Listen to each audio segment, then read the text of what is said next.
সময়ের সাথে পাল্লা দিয়ে প্রাণহানি বাড়ছে ভেনেজুয়েলায়। বুধবার আঘাত হানা শক্তিশালী জোড়া ভূমিকম্পে মৃতের সংখ্যা বেড়ে ১,০০০ ছুঁই। এখনও নিখোঁজ ৫০,০০০-এর বেশি। এমন পরিস্থিতিতেও দেশটিতে ফের ৪.৯ মাত্রার ভূকম্প অনুভূত হয়েছে। এদিকে বিভিন্ন এলাকায় লুটপাটের ঘটনার পর নিরাপত্তা নিশ্চিতে সেনা মোতায়েন করা হয়েছে। ভেনেজুয়েলার ভূমিকম্পে ভয়াবহ ক্ষতির শিকার লা গুয়েরা রাজ্য। এখানে প্রতিটি মুহূর্তে যেন জীবন মৃত্যুর নির্মম লড়াইয়ে উদ্ধারকর্মীরা। তাদের চেষ্টায় ধসে পড়া ভবনে টানা ৬০ ঘন্টা আটকে থাকা এক বৃদ্ধা ফ্রান্সিসকা গঞ্জালেসকে জীবিত উদ্ধার করা সম্ভব হয়।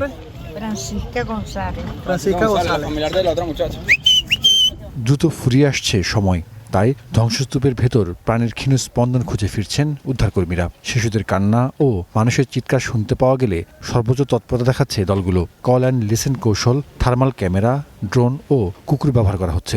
অংশ নিয়েছেন বিদেশি উদ্ধারকর্মীরাও। লা গুয়েরা শহরে শতাধিক বহুতল ভবন ধসে পড়েছে। ভূমিকম্পের তৃতীয় দিনেও অনেক পরিবার এখন অপেক্ষায়, প্রিয়জনটি হয়তো ফিরে আসবেন। আমি সবার আগে চাই আমার ছেলেকে ওখান থেকে বের করে আনা হোক। সে বেঁচে থাকুক বা যে অবস্থাতেই থাকুক, আমার এখনো বিশ্বাস সে বেঁচে আছে। আমি অনুরোধ করছি সবাই যেন এগিয়ে আসে।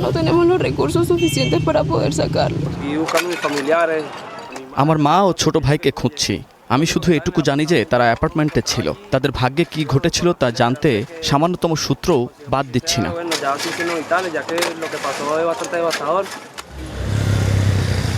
জীবিতদের উদ্ধারে অগ্রাধিকারের কারণে মরদেহ সৎকারে বিঘ্ন ঘটছে।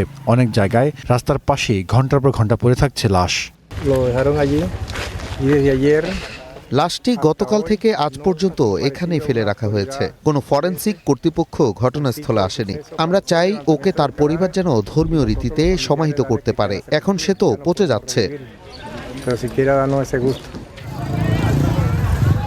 এদিকে দুর্গত এলাকায় ত্রাণ কার্যক্রম চললেও তা অপ্রতুল। ক্ষতিগ্রস্ত অনেকেই নেমেছেন লুটপাটে।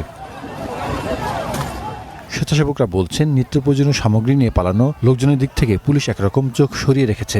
এমন অবস্থায় দুর্গত এলাকায় সামরিক বাহিনী মোতায়েনের ঘোষণা দিয়েছেন ভারপ্রাপ্ত প্রেসিডেন্ট ডেলসি রড্রিগেজ।